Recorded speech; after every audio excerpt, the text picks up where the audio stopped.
এখানে এই ফগ হাইওয়েতে কত হবে তাই ভাবছি। সকাল সকাল হাত থেকে আইফোনটা আবার পড়লো। এখানের অবস্থা দেখো, এখানে 50 মিটার ভিজিবল হবে না। বর্ধমান ঢোকার আগেই জ্যাম শুরু হয়ে গেছে। প্রয়াগরাজ সকাল থেকে স্টিল, তারপরের দিন সকাল 9টা পর্যন্ত রাস্তায় আটকেছিলেন। গাড়ি এক মুহূর্ত যাবে। আমার হেলাটা পুরো ব্র্যাকেট সমেত ভেঙে গেছে। রুম হ্যাঁ কি অ্যাভেলেবেল?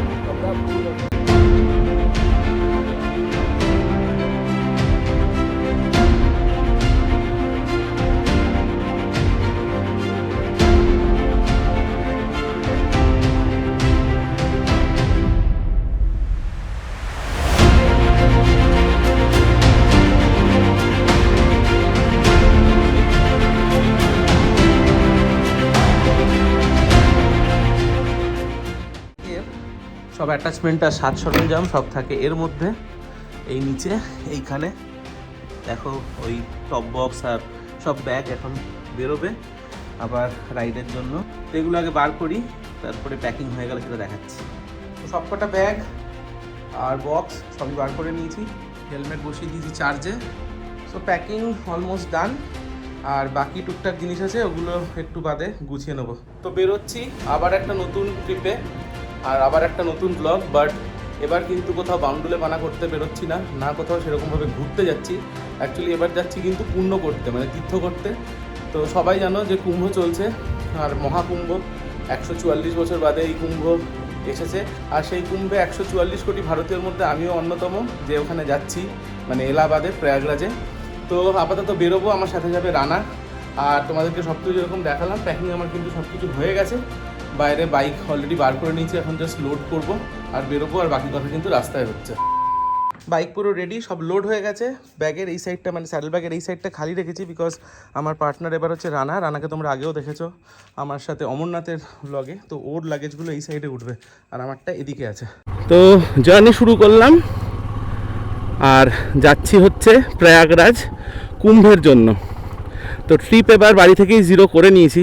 প্রত্যেকবারই ভুলে যাই, বাট এবার ভুলিনি। এখন একটুখানি এটিএম থেকে টাকা তোলার আছে, সেটা তুলবো। রানাকে নেব, তেল মোটামুটি যা আছে অনেকটাই আছে, বাট তাও ট্যাঙ্ক ফুল করে নেব, সেটা হাইওয়েতেই করব। মারাত্মক ফগ। তো রানাকে যখন তুলবো তারপরে না ওই ইয়েলো গ্লাসগুলো লাগিয়ে নেব, আদারওয়াইজ ফগে কিছু দেখা যাবে না হাইওয়েতে। জয় মা। পুরো হেলমেটের গ্লাস পর্যন্ত ভিজে যাচ্ছে, এত ফগ। তো 3 তারিখ আর 4 তারিখ এই দুটো ডেটে কিন্তু পরপর অমৃত স্নান কিংবা শাহী স্নানের ডেট আছে। আর আমি কিন্তু ওর জন্যই আজকে 2 তারিখ বেরোলাম। ফার্স্ট ডেট ছিল 13ই জানুয়ারি, যেটা ছিল হচ্ছে গিয়ে পৌষ পূর্ণিমা। তারপরে ছিল মকর সংক্রান্তি 14 তারিখ, মানে 14ই জানুয়ারি। তারপরে ছিল হচ্ছে 29শে জানুয়ারি মৌনী অমাবস্যা, যেটাতে দুর্ঘটনা ঘটেছে। তো 3 তারিখ হচ্ছে বসন্ত পঞ্চমী, আর 4 তারিখ হচ্ছে অচলা সপ্তমী। এই ডেটগুলোর পরে কিন্তু আছে মাঘী পূর্ণিমা 12ই ফেব্রুয়ারি, আর লাস্ট ডেট যেটা সেটা হচ্ছে মহাশিবরাত্রি। ওটাতে সব থেকে হয়তো বেশি ভিড় হবে, সেটা হচ্ছে 26শে ফেব্রুয়ারি। তো এইগুলো হচ্ছে ডেট। আর একমাত্র 3 আর 4 এই দুটো ডেট, আর একদম প্রথমে 13 আর 14 এই দুটো ডেটেই কিন্তু পরপর ছিল। তো এই এটিএম থেকে এখন আগে তুলব টাকা। যা ফগ আছে তাতে সামনে 100 মিটারের ভিজিবিলিটি নেই। ইনফ্যাক্ট আমাকে হেলমেটের গ্লাস খুলে চালাতে হচ্ছে, কারণ কাঁচ বন্ধ করলেই পুরো হেজি হয়ে যাচ্ছে, এত ময়েশ্চার আছে। এখানে এই ফগ হাইওয়েতে কত হবে তাই ভাবছি। জয় বাবা শম্ভুনাথ। ভালো করে কর, ভালো করে কর। লাস্ট যখন জুনে গেছিলাম সিকিম সিল্ক রুটে, তখন মেঘ পেয়েছিলাম রাস্তায়, যে কিচ্ছু দেখা যাচ্ছিল না। আর তারপরে ফার্স্ট এই রাইডে এত কুয়াশা পাচ্ছি, যদিও বা এটা মেঘ না, বাট ওই মেঘের থেকে বেশি ময়েশ্চার আছে এখানে, পুরো ভিজে যাচ্ছে। দেখো চলে এসেছি রানার বাড়ির সামনে। ও সকাল 4টে থেকে উঠে রেডি হয়ে বসে আছে, ওই যে বেরিয়েছে।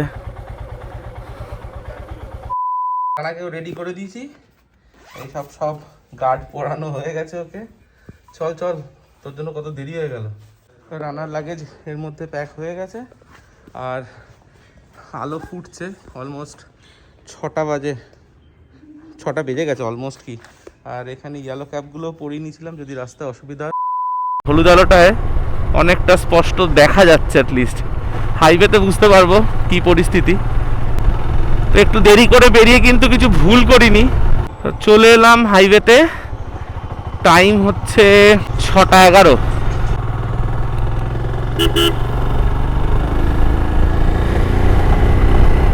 তো যতক্ষণ না পুরো আলো ফুটছে 70-80-র বেশি যাওয়াই যাবে না, যা দেখে মনে হচ্ছে। কাঁচও আমি বন্ধ করতে পারছি না, পুরো ভিজে যাচ্ছে, বন্ধ করলেই খুলে ফেলতে হচ্ছে। তো সামনে থেকে ট্যাঙ্কটা ফুল করিয়ে নেবো রিলায়েন্সের পাম্পটা থেকে সামনে করে।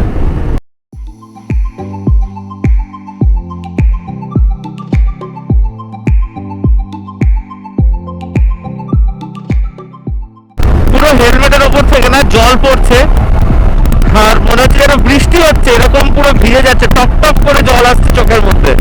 আমি হ্যাজার্ড সব জ্বালিয়ে নিয়েছি সেফটির জন্য। রিলায়েন্সের পাম্পটা এই বাদিকে, এতটাই ফগ আমি পাম্পটাকে লোকেটই করতে পারিনি। আমি ফ্লাইওভার থেকে নেমে বেরিয়ে যাচ্ছিলাম, লাস্ট মোমেন্টে দেখতে পেয়েছি, আদারওয়াইজ বেরিয়ে চলে গেলে আর এই ব্যারিকেড থেকে অনেকটা ফেরত আসা যেত না। দেখো এগুলো দেখো, তাহলে বুঝবে যে কতটা ময়েশ্চার। দেখো এগুলো সব ভিজে গেছে, হ্যান্ডেলগুলো সব, মানে ইনফ্যাক্ট এই জায়গাটা দেখো।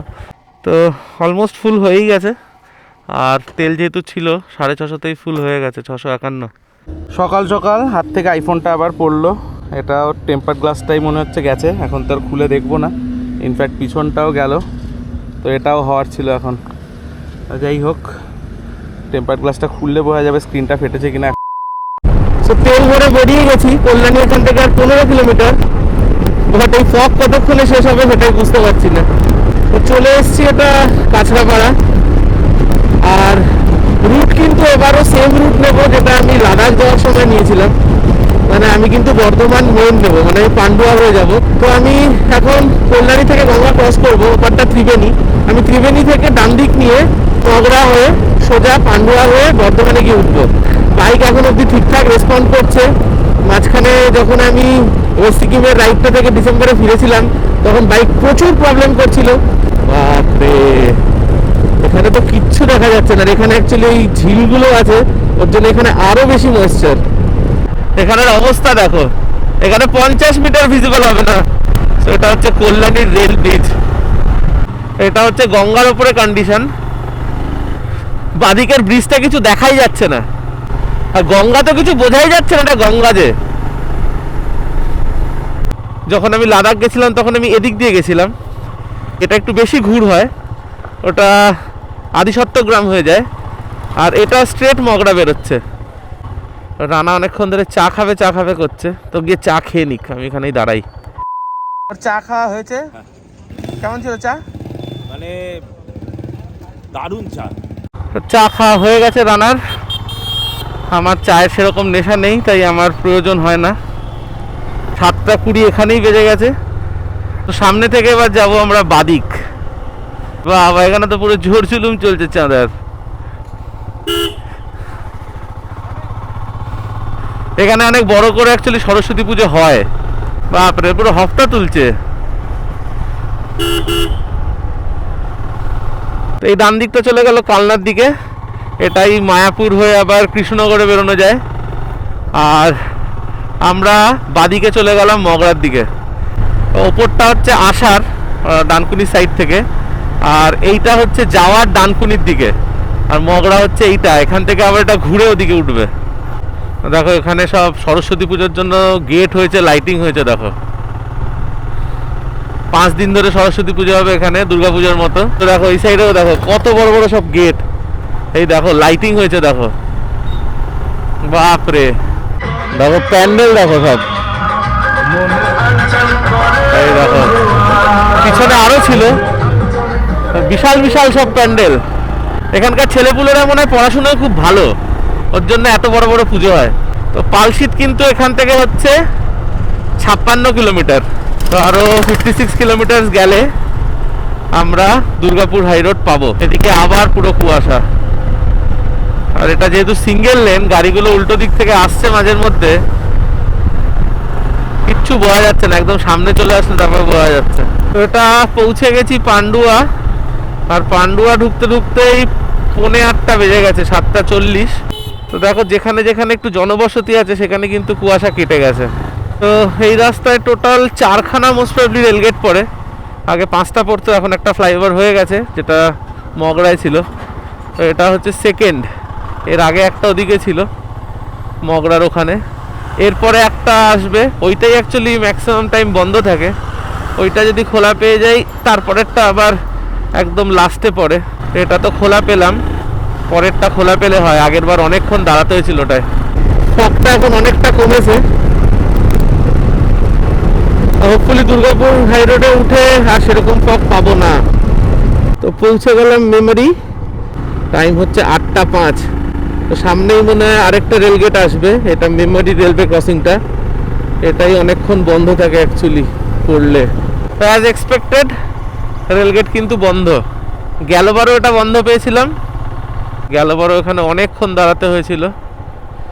জানি না এবার কতক্ষণ দাঁড়াতে হবে। গেলবার 4টে না 5টা ট্রেন ক্রস করার পরে খুলেছিল। ট্রেন ক্রস করছে, হুল এক্সপ্রেস যাচ্ছে, হুল। তো কাকা বলছে 3টে ট্রেনের আগে ক্রস করেছে। আবার একটা লোকাল ট্রেন ক্রস করছে, এটা নিয়ে 4টে খুলছে। খুব বেশিক্ষণ দাঁড়াতে হয়নি, এই একটা কপাল চওড়া। আর একবার পড়লে দেখেছো কত লম্বা জ্যাম লেগে যায়। তো এটাই লাস্ট রেলগেট, এটা আবার বন্ধ পেলাম। তো সামনে ডান দিক ঘুরে একটুখানি গেলেই এবার হাইওয়ে কিন্তু আমরা পেয়ে যাব। Intercity, Malda town intercity. Pinku phone করছে, বল। তো চলে এলাম ফাইনালি দুর্গাপুর হাই রোড। এই দেখো এদিকটা কলকাতা আর আমরা এদিকটা যাব। ফাইনালি দুর্গাপুর হাই রোড উঠে পড়লাম। গেলবারও আমার মনে আছে যখন এখান থেকে ক্রস করছিলাম পালসিতে একটা লোকাল ট্রেন বেরিয়েছিল, আর এবারও দেখো ক্রস করছি, লোকাল ট্রেনটা জাস্ট স্টার্ট করলো। ট্রাকের লোড আছে এই মোমেন্টে, প্রচুর ট্রাক। আর এদিকে দেখো আস্তে আস্তে এবার কিন্তু ক্ষেতগুলো এদিকেও দেখা যাচ্ছে। আগে সুন্দর রাস্তাটা এদিক থেকে এদিক ক্রস করা যেত, এখন আটকে দিয়ে তাও এই জায়গাটা অ্যাটলিস্ট ক্রস করা যায়। পিছন দিকগুলো তো একদমই বন্ধ করে দিয়েছে। লাদাখের পরে কিন্তু এই রাস্তা দিয়ে নভেম্বরে গেছিলাম আবার ঝাড়খণ্ড যাওয়ার সময়। পাত্রাতু গেছিলাম আমরা সবাই মিলে, আমি, ঋত্বিকা, বোন, অর্চন, দীপনের গাড়িতে। তারপরে আবার যাচ্ছি। তো জানি না রাস্তার কাজ কতটা আরও এগিয়েছে। তো বর্ধমানের আগে তো তখনও ফ্লাইওভারের কাজগুলো হচ্ছিল। তো এবার দেখলে বুঝতে পারবো যে ফ্লাইওভারগুলো এখনও কাজ চলছে না খুলে দিয়েছে।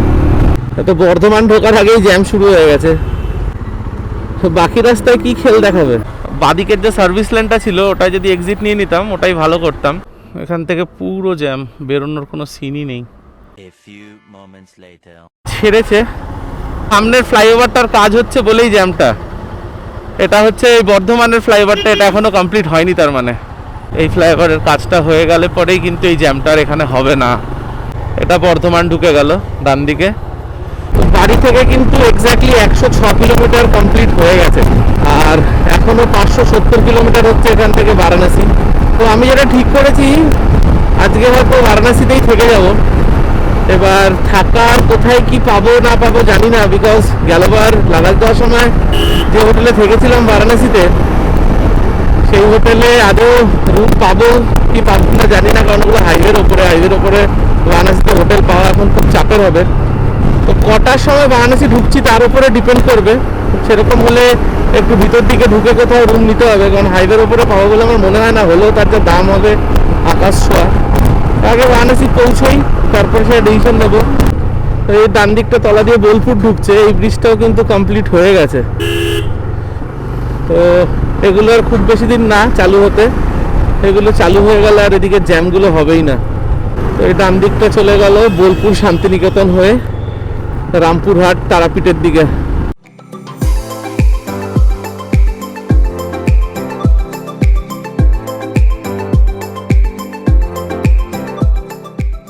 তো টাইম হচ্ছে 9:09। আমরা ঢুকছি পানাগড়, আর সূর্যি মামা ফার্স্ট মুখ বার করেছে। এই দেখো লুকিং গ্লাসে যদি দেখাই দেখতে পাবে হয়তো, এই দেখো ফার্স্ট সূর্য এতক্ষণে মাথার উপরে দেখতে পেলাম। বাদিকে দেখছো ওটা ঘেরা, এটা হচ্ছে নিচে পুরো আর্মিদের এরিয়া, তাই এরকম করে ঘেরা। পানাগড় পৌঁছে গেছি, মানে দুর্গাপুর আর বেশিক্ষণ লাগবে না ঢুকতে। আমাদের ওদিকটা যেরকম রীতিমতো গরম ওই সময়, দুদিন পরে তো মারাত্মক গরম, রীতিমতো ফ্যান চালিয়ে শুতে হচ্ছে। আর এদিকে কিন্তু তা না, এদিকে বেশ ঠান্ডা লাগবে এবার। দুর্গাপুর 24, দার্জিলিং হচ্ছে 519। সামনে দার্জিলিং মোড় আসবে, ডান দিকটা বেরিয়ে যাবে রামপুরহাট হয়ে, মোরগ্রাম হয়ে দার্জিলিংয়ের দিকে। তো এটা কিন্তু ট্রেন লাইনটা এখান দিয়ে ক্রস করছে আসানসোলের দিকে, দুর্গাপুরের দিকে। আগে তারাপীঠ কিন্তু এদিক দিয়েই যেতাম, বহু আগে যখন যেতাম। এখন যতবারই গেছি সেটা হচ্ছে বোলপুরের ভিতর দিয়ে, বাট এদিক দিয়ে আগে অনেকবার গেছি তারাপীঠ। লাদাখ যখন যাচ্ছিলাম তখন কিন্তু এইখানে দাঁড়িয়েছিলাম যাওয়ার সময়, সকালবেলা এসে জল তেষ্টা পেয়েছিল খুব। আর সেই সময় খুব গরম ছিল, অ্যাকচুয়ালি ওয়েদার ভালো ছিল না, খুব ডিহাইড্রেটেড লাগছিল। তাই এখানে কোথাও দাঁড়িয়েছিলাম জল খাওয়ার জন্য। বাট এইবার আর কোথাও দাঁড়াবো না, ধানবাদ ক্রস করে একবারে দাঁড়াবো খাবার খেতে। দেখি কোথায় দাঁড়াই। আগের বার যেখানে খাবার খেয়েছিলাম সেটা খুব ভালো, হোটেলটা শানে পাঞ্জাব মনে হয় নাম ছিল। তো এবারও ইচ্ছা আছে শানে পাঞ্জাবেই যদি দাঁড়াই খাবার খাওয়ার জন্য। রানা বলছিল দুর্গাপুরে একটু দাঁড়াবো, কোথাও দাঁড়াবো না, বাটটা আরও 100 কিলোমিটার যাবো, ধানবাদ ক্রস করেই এখানে দাঁড়াবো। বিকজ যদি বারবার দাঁড়াই জার্নি ব্রেক হয়ে যাবে, আর তাতে কিন্তু সময় অনেক বেশি লাগে। ওর জন্য কোনো দাঁড়ানোর কোনো সিনই নেই কোনো জায়গায়। সোজা ধানবাদ ক্রস করবো, তারপর দাঁড়াবো। আগের বার আসানসোলের ভিতরে ঢুকেছিলাম, সেইবার ল্যাভিলের মাইকটা ছিঁড়ে গেছিলো আমার, অনেক খুঁজেও পাইনি। মানে ইনফ্যাক্ট আসানসোলে তখন দোকান খোলেনি সেইবার। আর আমাকে পুরো দিল্লি অব্দি ভয়েস ওভার দিতে হয়েছে লাদাখের ভিডিওতে। আমি সেই কারণে এখনো লাদাখের ভিডিওগুলো পোস্ট করে উঠতে পারিনি। তো পৌঁছে গেছি Durgapur toll gate, 9:41। Durgapur toll plaza cross করে গেলাম। দেখো এটা আগে না পার্ক হোটেল ছিল, এখন এটা আইটিসি ফরচুন বাই পার্ক হয়ে গেছে। এখানে একসময় এসেছি, খেয়েওছি। আর এটা হচ্ছে দুর্গাপুর সিটি সেন্টার। তো লাস্টবার যখন লাদাখ থেকে ফিরছিলাম দুর্গাপুরে এইসব মাঠগুলো খুব ভালো দুর্গা পুজো হচ্ছিল, প্রচুর লাইট জ্বলছিল, এই মাঠগুলোতেই হচ্ছিল। আর বেশ বড় বড় পুজো হচ্ছিল। সব বয়লারগুলো দেখা যাচ্ছে, মানে এটা যদি আরেকটু সকাল হতো দেখা যেত না, যেহেতু কুয়াশাটা কেটেছে তাই এখন একটু হালকা দেখা যাচ্ছে।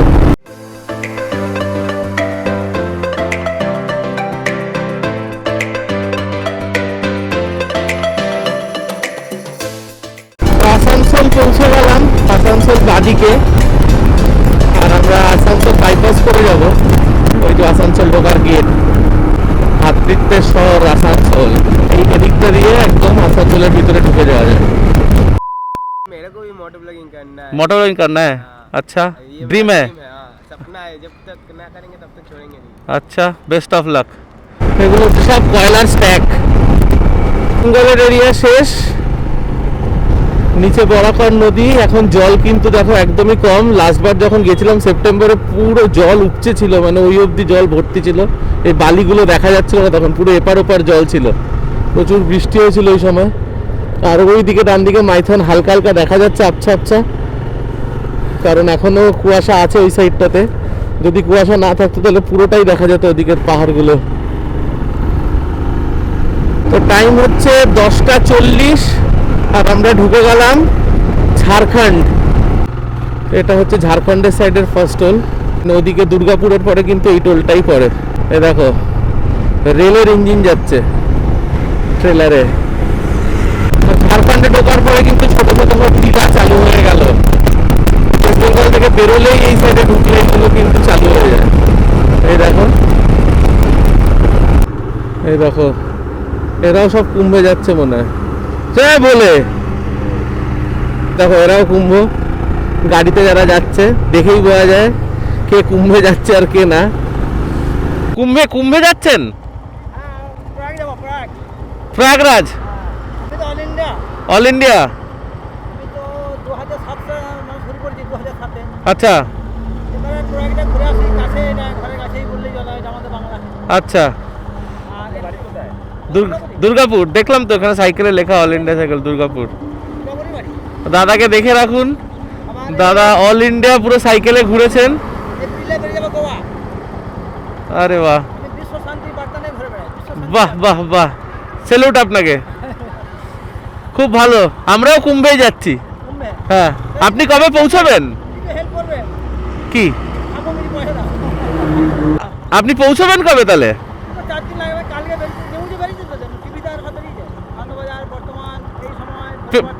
কবে পৌঁছাবেন?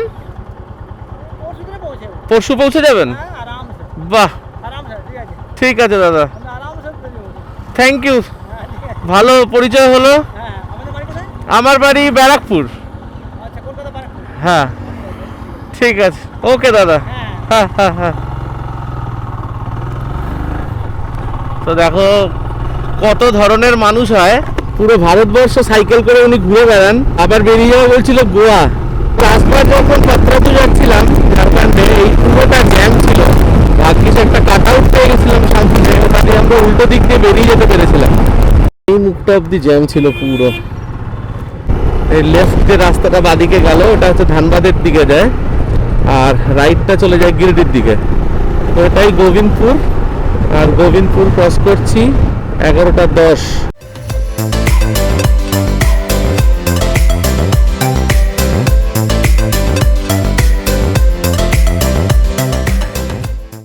এই জায়গাটা অসাধারণ লাগে কিন্তু। পাক্কা 296 কিলোমিটার পার হয়ে গেছে, চলে এসেছি তোপচাচি। এই সামনেটা হচ্ছে তোপচাচি মোড়। এই বাদিকটা দিয়ে কিন্তু আমরা আগের বার যখন ঝাড়খণ্ডে ঘুরতে এসেছিলাম পাত্রাতু, তখন এটা দিয়ে বাদিকে ঢুকে গেছিলাম। আর ওই যে সামনে পাহাড়টা, এটার ঠিক নিচেই হচ্ছে শানে পাঞ্জাব রেস্টুরেন্টটা। তো আমরা কিন্তু পাত্রাতু এটা দিয়ে ঢুকেছিলাম। রাস্তা অনেক কটাই আছে, আমরা গেছিলাম এটা দিয়ে। তো অনেক কটা শানে পাঞ্জাব এখন হয়ে গেছে, বাট এটাই সব থেকে পুরোনো শানে পাঞ্জাবটা। খাবার কোয়ালিটি খুবই ভালো, এটাতেই খাবো। সামনে থেকে ঘুরে সার্ভিস লেন দিয়ে আসবো। তো এই আন্ডারপাসটা দিয়ে জাস্ট ঢুকেই ডান হাতে গেলেই চলে আসবে। গেলবারও খেয়েছি, এখানেই খাবো।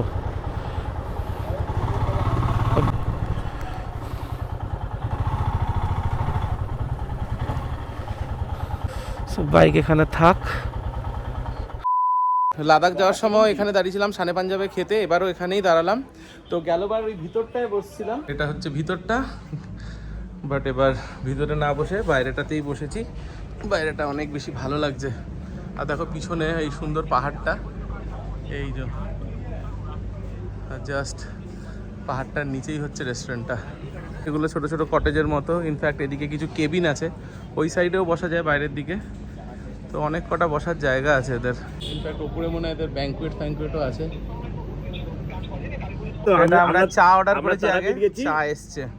তো খাবার চলে এসছে। এটা হচ্ছে কি ভেজ মাখানওয়ালা, এটা মিক্স ভেজ। তার সাথে আমাদের রুটি, এগুলো তন্দুরি রুটি। আর এটা হচ্ছে পনির। পনিরটা কি? পনির টিক্কা মশালা। আমরা দুদিন ভেজ খাবো, ম্যাম সেটাই বলেছে। তো ওর জন্য আমরা ভেজ নিয়েছি। আর সত্যি খাবারের কোয়ালিটি কোনো কথা হবে না, এত বেশি খাওয়া হয়ে গেছে। তা আমি ওর জন্য একটা ছাঁচ নিয়েছি, আর ও নিয়েছে ফ্রেশ লাইম সোডা। দাদারাও অ্যাকচুয়ালি কুম্ভ থেকেই ফিরছে। দাদারা কুম্ভের সাথে আর কোথায় কোথায় গেছিলেন? গেছিলাম, বেনারস গিয়েছিলাম, রাম মন্দির।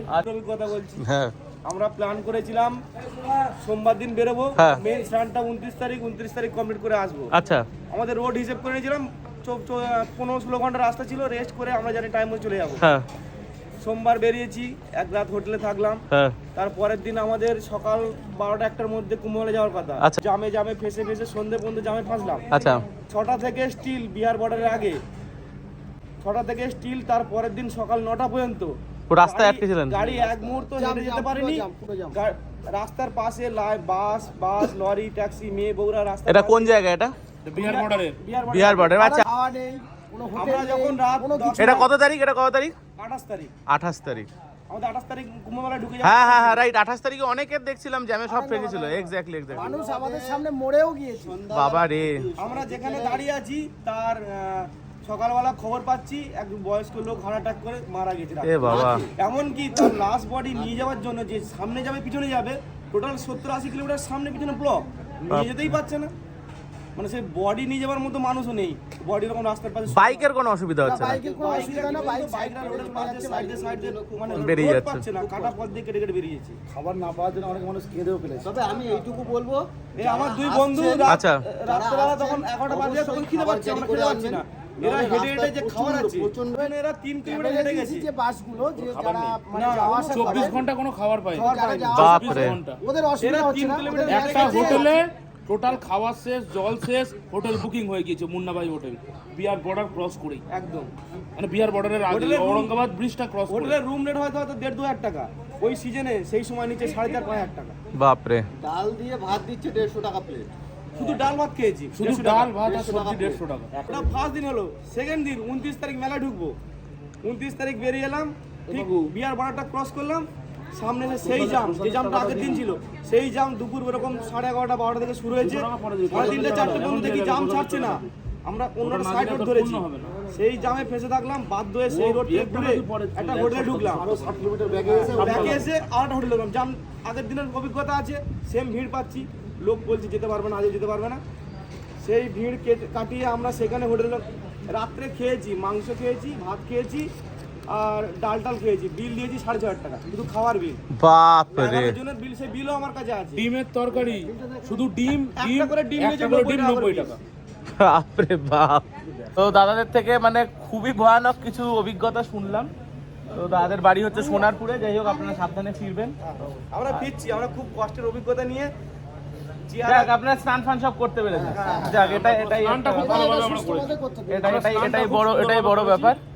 তো দেখা যাক এবার আমাদের কপালে কি আছে, আমরা পৌঁছই তারপরে সেটা দেখতে হবে। টোটাল বিল হলো এখানে 906 টাকা। তো বিল পেমেন্ট হয়ে গেছে, বেরোবো এবার এখান থেকে। তো আমরা এখানে ঢুকেছিলাম 12টা, আর এখন টাইম হচ্ছে 1:35। বেরোলাম এখান থেকে, আর সবার আগে এবার নেব তেল। প্রচুর তরোয়াল, লাঠি তরোয়াল সব বিক্রি হচ্ছে। ওপরের মন্দিরটাও দেখা যাচ্ছে পারসনাথের। আমি আগেরবার যখন গেছিলাম মন্দিরটা দেখা যাচ্ছিল না, ওপরে মেঘ করেছিল। পারসনাথ কিন্তু এদিকে ছোটানাগপুর প্লেটের সব থেকে উঁচু পিক, এটারই হাইট সব থেকে বেশি। লাদাখ যাওয়ার সময় আমার এবিএসটা, সামনের এবিএসটা কোনোভাবে ভেঙে গেছিলো, তো সেটা এখানে নোটিস করেছিলাম। আর এখানটাতেই দাঁড়িয়েছিলাম, এখান থেকে ব্যাকগ্রাউন্ডে খুব সুন্দর ছবি আসে, তো এখানেই দাঁড়াবো, আমরা রানার একটা ছবি নেব। তো দেখো ওপরে মন্দিরটা দেখা যাচ্ছে, এই দেখো ওপরটায়, এটাই হচ্ছে পারসনাথ মন্দির ওপরে। ইনফ্যাক্ট এদিকেও কোনো একটা মন্দির আছে, এই দেখো এই সাইডটায়। এই পাম্প থেকে এবার তেল নিয়ে নেবো, কারণ একদম কাঁটা হেলে পড়েছে। 309 কিলোমিটার এলাম, সেটা পুরো ফুল হয়ে গেছে, 11.5 লিটার। মানে মাইলেজ কোথায় দাঁড়িয়েছে এবার ভাবো।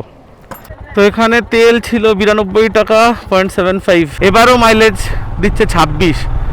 আমি 310 কিলোমিটার এসেছি, 11.5 লিটার তেল লাগলো আমার। তো আমি জানি না কেন এত মাইলেজ কমে গেল আমার বাইকের। তো এটা নিচ দিয়ে ট্রেন লাইনটা এখান দিয়ে ক্রস করে, আর এই পিছনটাতেই হচ্ছে পারসনাথ স্টেশন। মাঝখানে রাস্তা না, এরকম পিচ কাটা। এই অবধি যা ভালো, এরপর থেকেই রাস্তা খারাপ শুরু হবে। শুরু হয়ে গেছে সব আখের রসের এরিয়া। সারা বছর এখানে আখের রসের গাড়িতে আখের রস বিক্রি হয়। গরমেও দেখেছিলাম, এখানে শীতকালেও এখন আখের রসের গাড়ি আছে।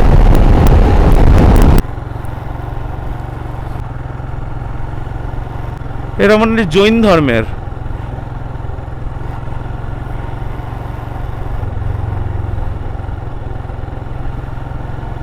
तब कुंभ में जा रहे हो ना आप लोग?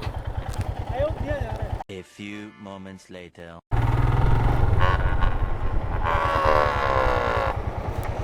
না না, কিছু ফাঁসছে আমার চাকায়। বড় সড়ো লোচা হলো, ভাগ্যিস তাও এখানে দাঁড়িয়েছিলাম বলে, নাহলে বুঝতেও পারতাম না। আমার হেলাটা পুরো ব্র্যাকেট সমেত ভেঙে গেছে। এটা ঝালাই করানো ছিল, ঝালাইটা পুরো ভেঙে উড়ে গেছে। এটা কিছু বন্দোবস্ত না করে এগোনো যাবে না। আপাতত লাইটটা এইভাবে বেঁধে নিয়েছি, নড়ছে না, বাঞ্জি রোপ দিয়ে বেঁধেছি, কোনো উপায় ছিল না। এখান থেকেও অ্যাকচুয়ালি ট্যাক মারা, আর এটা পুরো ভেঙে কিভাবে উড়েছে কে জানে। এটা অ্যাকচুয়ালি ঝালাই করা ছিল, আমি ভেবেছিলাম এই রাইডটা ঘুরে এসে করে নেবো, তো এটা আর হলো না। দেখি এখন যদি রাস্তায় কোথাও পাই কিনতে হবে, না পেলে এইভাবেই যেতে হবে, কোনো উপায় নেই। প্রত্যেকবার রাইডে কোনো না কোনো প্রবলেম হবেই। যাই হোক, তাও একদম গাড়ি আসতেছিল যখন নোটিস করেছি, না হলে পরে লাইটগুলো ভাঙলে আমার বুকে ব্যথা উঠে যেত। যাই হোক বেঁচে গেছে। এবার দেখা যাক এটাকে কিভাবে উদ্ধার করা যায়। তিলাইয়া ড্যামের ঠিক আগেই এটা হলো, তো বেরোই এখন। অলরেডি 3টে বাজে। নড়ছে না, বাট কখন নড়বে তারও কোনো গ্যারেন্টি নেই। এটা মাঝের মধ্যে একটুখানি খেয়াল রাখতে হবে। আমি এদেরকে দেখে আস্তে করলাম বলে আমার চোখে এটা পড়লো, আদারওয়াইজ যদি জোরে যেতাম আমি এটা দেখতেও পেতাম না। তো ফোন করে ফেলেছে, এই যে দেখো আমার পার্টনার ফোন করে ফেলেছে। তো আগের বার ঋত্বিকে না আমাকে লাদাখের সময় এদিকে ঢুকিয়ে দিয়েছিল, আমি গিয়ে আবার ঘুরে বেরিয়েছিলাম।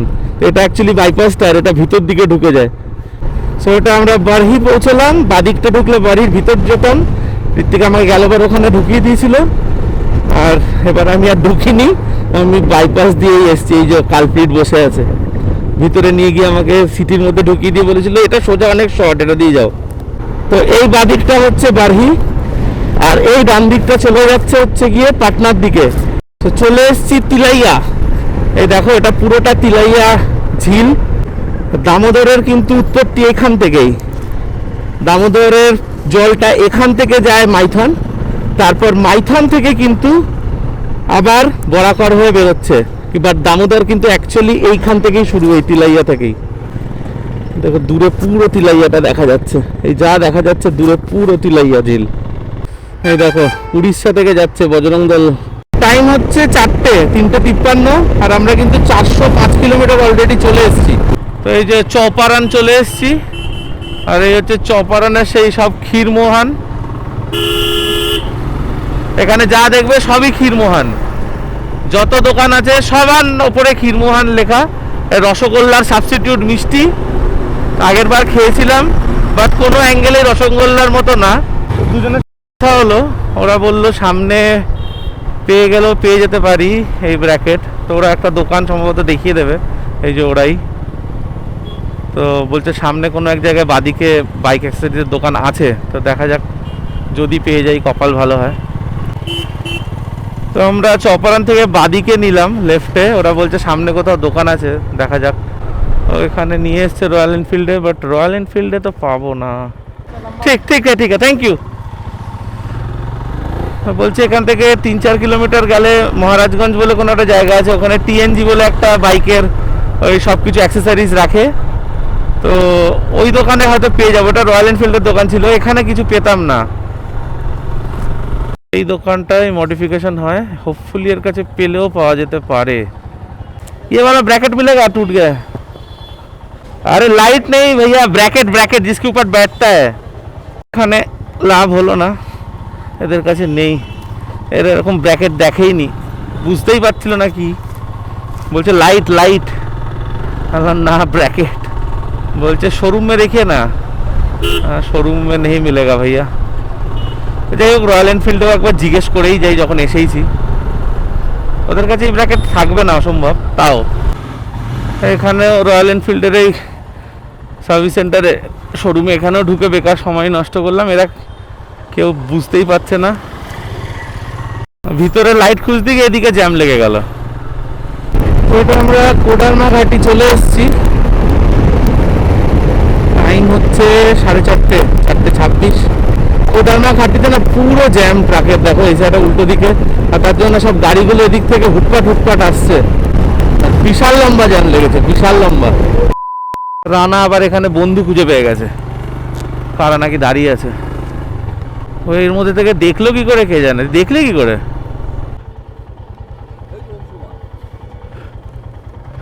বেরিয়ে যাচ্ছিলাম হট করে দেবুদার পিছনটা। যাচ্ছিস? ভালো আছো? হ্যাঁ তুমি ভালো তো? দেবুদাকে এলাম গো।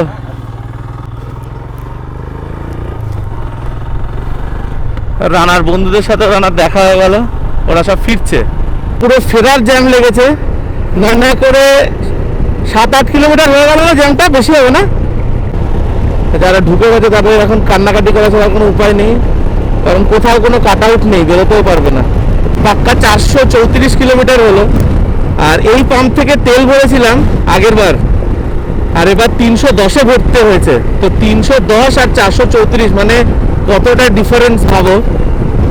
প্রায় 110 কিলোমিটার কম মানে বাইক চলছে, মানে মাইলেজ দিচ্ছে।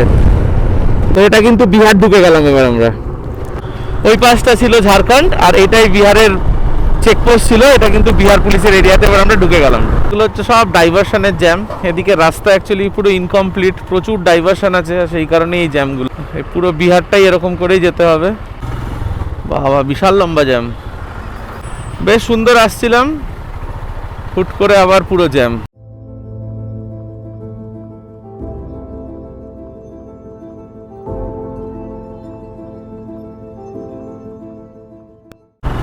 এক ইঞ্চি জায়গা নেই, আর এটা পুরো ডাইভারশনের জন্য, এটা অন্য কোনো কারণ নেই জ্যামের। এই সামনে আরেকটা ফ্লাইওভার আছে, ওর বাদিকের ডাইভারশনটার জন্যই এটা জ্যাম। এই জাস্ট আমরা তলাটা দিয়ে যদি এই সার্ভিস রোডটা পার করলে দেখবে আর জ্যাম নেই। এই সব গাড়ি আসছে, এই মুখটাতে ন্যারো হচ্ছে আর জ্যামটা ক্রিয়েট হচ্ছে। এই ফ্লাইওভারগুলো যতদিন কমপ্লিট হবে না ততদিন এখানে এই প্রবলেম হতেই থাকবে। দেখো এদিক থেকে আর জ্যাম নেই, উল্টো দিকের জ্যামটা দেখো আরো ভয়ানক। এখানে দেখো গাড়ি কিন্তু চেক হচ্ছে। অলরেডি 5:13 বাজে, সূর্য মানে ডোবার টাইম হয়ে এসছে, সূর্য অস্ত যাচ্ছে। আর এই এরকম টাইমেই না আমি দেখেছিলাম এরকম জায়গায় যখন ক্রস করছিলাম গেলবার, একটা সেই বাজ পাখি আর পেঁচার মতো দেখতে একটা পাখি মানে এই মাঝখানটাতে এসে ডাঙা ঝাপটাচ্ছিল। আমি কিছু ছবিও তুলেছিলাম গেলবার যাওয়ার সময়, প্লাস ভিডিও করেছিলাম। সেই পাখি কিন্তু এখন এই টাইমে দেখছি না, মানে ওটা তার মানে ওই সিজনে ওই সময়তেই মানে কোনো পোকা খায় কিংবা ফড়িং করে। আর খুব ওই সময় মনে আছে খুব পোকা মানে ফড়িং জাতীয় কিছু একটা উঠছিল, মানে বারবার হেলমেটেও আসছিল। এইবার সেটা দেখছিও না। 100 মিটার 200 মিটার 500 মিটার গেলে পরে এই পাখি দেখতে পাচ্ছিলাম, সেটা কিন্তু আর দেখতে পাচ্ছি না। গেলবারেটাতে অনেক জল ছিল, আর এখানে না কাশফুল মানে পুরো ভর্তি কাশফুল ছিল, পুরো সাদা হয়ে। এখন আর কাশফুলটা নেই, জলও নেই, জলও পুরো শুকিয়ে গেছে।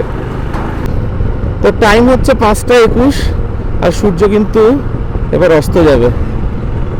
5:30টার মধ্যে কিন্তু সূর্য ডুবে যাবে আর দেখা যাবে না। এই দেখো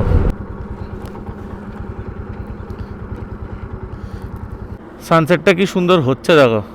এটাই লাস্ট পাহাড় যেটা দেখতে পাচ্ছি সন্ধ্যের আগে, এরপরে কিন্তু আর দেখা যাবে না। তো আমি কিছু কিছু ভিডিও নিচ্ছি, এগুলো রিল বানাবো।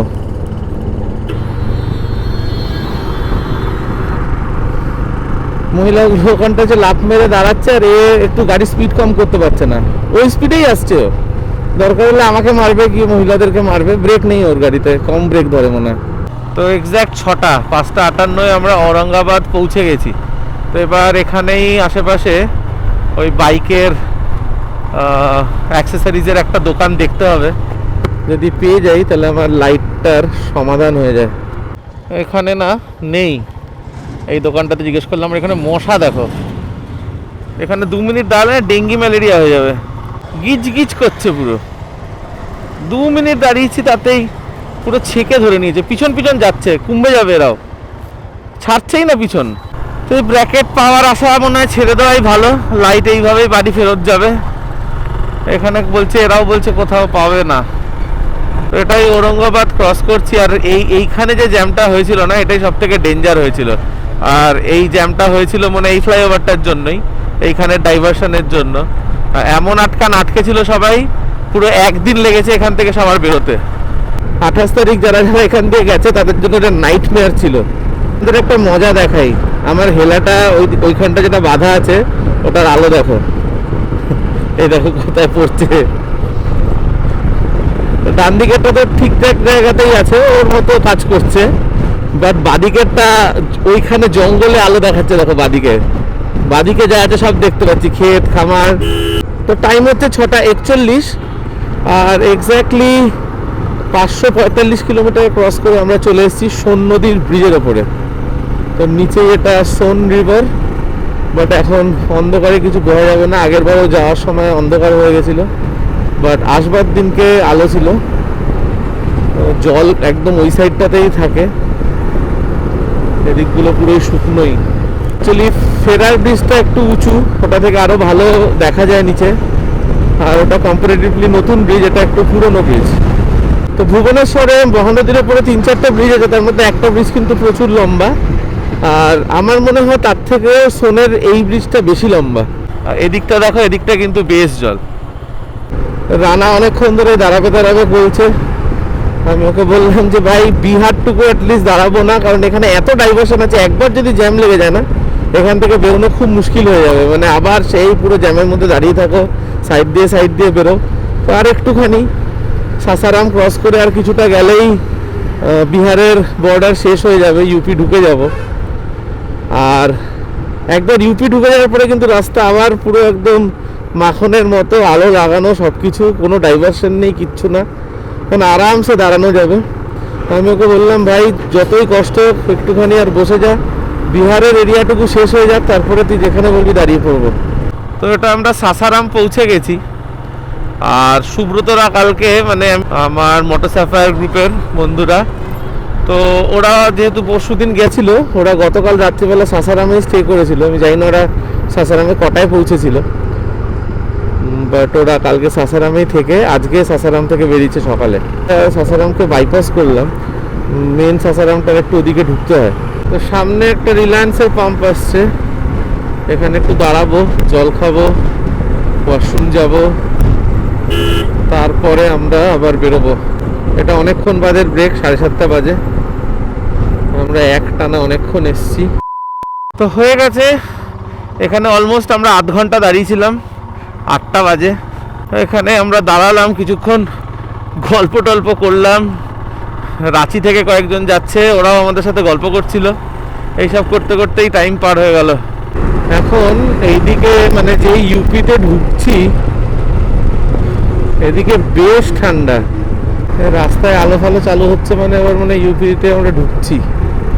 তো পিছনে যেখানে এই লাইটগুলো চালু হলো ওটাই হচ্ছে আমরা ইউপি ঢুকলাম, আর উল্টো দিকটা হচ্ছে বিহার। তো ওটাই পার্থক্য বিহার আর ইউপির। আমাকে আরেকবার তেল নিতে হবে। আমরা অলরেডি 640 কিলোমিটার চলে এসেছি, আর 30 কিলোমিটার গেলে আমরা বারাণসী পৌঁছে যাব। তো বারাণসী গিয়ে তারপর ডিসিশন নেবো যে কী করবো, বারাণসী থাকবো নাকি বেরিয়ে যাব। 9:04 বাজে। ভারতবর্ষের কোথা থেকে লোক আসে না কুম্ভে। দেখো এই গাড়িটা হচ্ছে আসাম, সামনে একটা গাড়ি গেল, ওটা ছিল কর্ণাটকা, পিছনে একটা গাড়ি ছিল পাঞ্জাবের, একটা গাড়ি তার আগে দেখলাম ছত্তিশগড়। তো সব জায়গা থেকে লোক আসে। তেলের কাঁটা আবার শুয়ে পড়েছে, তেল নিতে হবে। পুরো 11 লিটার ঢুকলো, আর এখানে 94 টাকা করে লিটার, 1042 টাকা হলো। তো এবার কিন্তু আবার 30 দিচ্ছে মাইলেজ, একটু বেড়েছে। আমি জানি না কি হচ্ছে। তো আমার মনে হয় আমি বেশি জোরে টানলে পরেই তেল বেশি খাচ্ছে, আর যেহেতু গাড়িতে এত লোড আছে, একটা পিলিয়ান আছে, আমার মনে হয় ওই কারণেই মাইলেজটা তখন কম দিচ্ছিল। এখন একটুখানি ধরে চালিয়েছি, তার জন্য হয়তো বেশি। সামনে বাদিকে এখান থেকে মুঘলসরাই স্টেশনের দিকে রাস্তা ঢুকছে। মুঘলসরাই স্টেশনটা অ্যাকচুয়ালি ডান দিকে, এখন তো মুঘলসরাই না, এখন তো দীনদয়াল উপাধ্যায়। তো বারাণসীতে এখন যা টেম্পারেচার, হাত ফাত না জমিয়ে দিচ্ছে পুরো, মানে এটা দেখতে হবে কত। আমার ধারণা 12-13 তো হবে। এই নিচের গাড়িগুলো অ্যাকচুয়ালি আসে, এসে ওপরে ওঠে, এই জায়গাটা একটুখানি কনজেস্টেড হয়ে যায়। বাপরে কি ধুলো। গেলবার দেখেছিলাম আমি ফুটপাতের ওপর দিয়ে সবাইকে যেতে, আমি কোনোভাবে ওঠাতে পারিনি। এবার রিস্ক নিয়ে ওঠালাম, যাই না সামনে গিয়ে আমি নামাতে পারবো কিনা, বিকজ আমার তো এত জিনিসপত্র পিছনে। এ দেখো জ্যাম কিন্তু এইটার জন্য, উল্টো দিক দিয়ে এসছে। এই দেখো নিচে গঙ্গা, গঙ্গাজি, গুগলে লেখা আছে গঙ্গাজি। এই সাইডটা কিন্তু আসছে প্রয়াগরাজের দিক থেকে, আর এই দিকটা যাচ্ছে আমাদের কলকাতার দিকে। আর বারাণসীর সব ঘাটগুলো কিন্তু এই ডান দিকেই, ওই দিকে ঘাটের কিছু আলো দেখা যাচ্ছে হালকা। এই ব্রিজ পার করতে গেলবার লাদাখে যাওয়ার সময় অবস্থা খারাপ হয়ে গেছিল, এত জ্যাম ছিল। যাক ভালো ভালো নেমে গেছি। গেলবাড়ির সামনেই থেকেছিলাম, এখানে কত কি রেট জেনে যাই, কারণ গাড়ি যা দাঁড়িয়ে আছে তো বোঝাই যাচ্ছে প্রচুর লোক হয়তো আছে, ডিমান্ডও হাই। বাট তাও একবার দামটা জেনে যাব, যদি ঠিক লাগে তাহলে হয়তো থেকেও যেতে পারি, আর যদি ঠিক না লাগে তাহলে বেরিয়ে যাবো। এটাতেই ছিলাম, এই হোটেল সাতকার। যা গাড়ি এখানে, তার মধ্যে বিএফই আছে, আমার মনে হয় না এখানে রুম আছে। रूम है क्या अवेलेबल? कमरा फुल है सर, शादी चल ओ अच्छा फुल है। Okay okay okay. खाली वाली सोफा तो 3500 कितना? 3500। जो कम वाला रेट उसका बुक हो गया। अच्छा अच्छा, मतलब सब हाई, सिर्फ हाई एंड का ही है? नहीं मैं पहले भी रह चुका हूँ ना, इसीलिए मैं पूछने। जो रास्ता है ना, हाँ वो रूम में अलग शुदा है। अच्छा अच्छा अच्छा अच्छा। তো এখানে তো রুম নেই, তো ওটাতে তো ছিল না। দেখি এগুলোতে যদি রুম পেয়ে যাই, কারণ আমরা যদি এখন অতটা যাই না, সব থেকে মেজর প্রবলেম হবে আমাদের অত রাত্রিবেলা রুম থেকেও দেবে কি না কোনো গ্যারেন্টি নেই, কারণ আরও 3 ঘন্টার মতো লাগবে। অলরেডি এখানেই বাজে 10টা, 10:15। তারপরে ওদিকে গেলে খাবার পাবো না, মানে এখান থেকে খেয়ে তারপর যেতে হবে। এখানে দেখি মুলাকাতে। তো আমরা কিন্তু ফাইনালি বারাণসীতেই স্টে করে গেলাম, বিকজ অনেক রাত হয়ে গেছিলো। দেখো এখন বাজে 11টা 20। আর এই যে হোটেলটা লাস্ট দেখলে, এটাতেই এসে আমরা রুম নিয়ে নিয়েছি। রুম খারাপ না, এই হচ্ছে রুম, গিয়ে টিভি আর কোনো কিছুই নেই, সোফা আর এইগুলো মানে বসার চেয়ার। তো ডিনার দিয়ে গেছে, আমরা জাস্ট ডিনার করব। আলমারি ফালমারি কিছু নেই সেরকম, আর এমনি নিট অ্যান্ড ক্লিন, খারাপ না। আর বাকি রুমটা তোমাদেরকে পরে আরেকবার দেখিয়ে দেবো এখন। আর রুম নিল হচ্ছে কি 1800 টাকা, মানে একদিনের। অ্যাকচুয়ালি ওরা বলছিল 2000 টাকা। তো আমরা এটা না 2 দিনের জন্য বুক করেছি, বিকজ আমরা যেটা ঠিক করেছি যে আমরা গিয়ে কালকে প্রয়াগরাজে থাকবোই না। আর আমি যেটা ভাবছিলাম নাইনি, সেটা আমি যেতে পারতাম রাত্রিবেলা, বাট প্রবলেম যেটা হতো সেটা যদি আমি অত রাত্রিবেলা ওখানে পৌঁছতাম, আলটিমেটলি কেউ রুম দিত কি দিত না আমি জানি না, দিলেও সেটা কত টাকা চাইতো সেটাও জানি না, আর খাওয়া দাওয়া পেতাম কি পেতাম না সেটাও জানি না। তো সেই কারণেই ওখানে আর গেলাম না, মানে প্রয়াগরাজ কিংবা নাইনি কোনোটাতেই গেলাম না, কারণ অনেক রাত হয়ে যেত। অ্যাটলিস্ট পৌঁছতে এখানেই বাজে 11টা, মানে পৌঁছতে 2টো তো হতোই, বেশিও হতে পারতো। আর প্রয়াগরাজে কিন্তু এমনিও খাওয়া দাওয়া এখন খুব এক্সপেন্সিভ, সেটা আজকেও শুনছিলাম তখন। তো ওই কারণে আমরা ভাবলাম বারাণসীতেই থেকে যাই।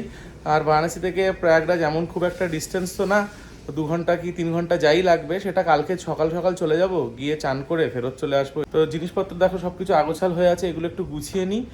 আর সব কিছু গ্যাজেটগুলোও চার্জ দিতে হবে, সেগুলো একটু চার্জে বসাই। তো এই কাজগুলো করি। রানা চান করতে গেছে, ও আসুক, আসলে পরে ডিনারটা করবো। আর কি আছে ডিনারে তোমাদের দেখাচ্ছি। তো এই হচ্ছে রানার পনির ভুর্জি, আর সাথে হচ্ছে এটা কি জিরা আলু, তাই তো? ও খাবে রুটি দিয়ে। তো এটা আমার ডাল ফ্রাই আর राइस आ गया, कहाँ है वो राइस? वो पैकेट में। अच्छा इसके अंदर। সো ডিনার ডান। ডিনারে কি খেলাম দেখলে, খুবই সামান্য, খেতে ইচ্ছা করছিল না। আমার একটু ডাল ভাত ছিল, আর রান্নার ছিল হচ্ছে গিয়ে রুটি আর ওই আলু জিরে। তো এমনি খাবার খারাপ ছিল না, ঠিকঠাকই ছিল। আর ভুর্জিটাও বেশ ভালোই করেছিল পনিরের। তো খাওয়া তো হয়ে গেছে, এবার ঘুমোতে যাওয়ার পালা। আর কালকে সকালবেলা কিন্তু যত তাড়াতাড়ি হয় বেরোবো এখান থেকে, আর বেরিয়ে যাব, গিয়ে করব শাহী স্নান অথবা অমৃত স্নান, যেটাই তোমরা বলবে। কালকে কিন্তু সেটা। তো কালকে কিন্তু ব্লগটা দেখো, আর যদি এই ব্লগটা ভালো লাগে তাহলে প্লিজ লাইক করো, শেয়ার করো, আর কমেন্টে জানিও কেমন লাগলো। তো দেখা হচ্ছে তোমাদের সাথে আবার কালকের ব্লগে। তো টিল দেন, গুড নাইট, চলো টাটা। আমি বাউন্ডুলে ঘুরি, যে আমাকে বাসবে ভালো তার আকাশেই উড়ি।